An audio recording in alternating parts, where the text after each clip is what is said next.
Time now for Eyewitness News. Call 12 for action. A West Warwick couple was recently exposed to a rabid bat, and now the two have to endure weeks of rabies shots. But the problem is they're extremely expensive, and the couple does not have health insurance. That's when they called Eyewitness News consumer reporter Susan Hogan for help. Susan? Well, the scary thing about rabies is you don't have to be bitten to be exposed. In this case, a bat was in the house flying around. After the couple captured and killed it and had it tested, that's when their world was turned upside down. Bonnie Bonanno will never forget her encounter with a bat. It was 5 o'clock in the morning, and I woke up and I came out of the bedroom to go down the hall. As soon as she turned the corner, she saw its shadow. It was very quiet. I wouldn't have known.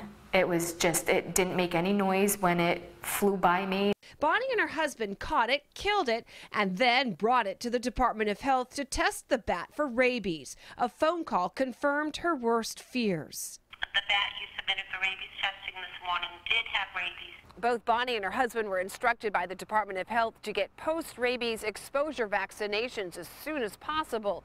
Problem is, neither has health insurance and won't until October, and by then, it may be too late if they actually contracted it. The rabies is universally fatal. If you actually contract rabies, there is no cure. With time ticking to get that vaccine, usually within 7 days of exposure, the couple called 12 for action. The Department of Health tells us that a person who is exposed to rabies and who does not have health insurance can apply for community-free health care through the hospital. However, Bonnie says it's not that simple, and the clock is ticking.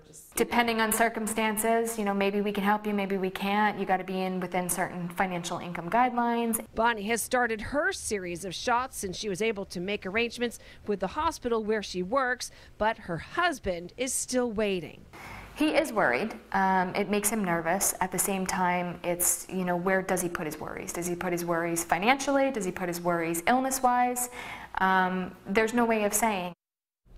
Now, according to the Department of Health, on average, 560 people receive post-exposure vaccinations every year, and there has not been a human case of rabies since 1940.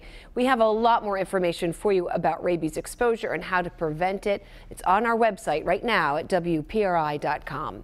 And if you have a consumer problem you need help solving, contact our Call 12 for Action Center Monday through Thursday from 11 until 1, hotline 228-1850. Or if you're interested in becoming a Call 12 for Action volunteer with me, you can call that same number you see right there on your screen. I'm consumer reporter Susan Hogan, Eyewitness News.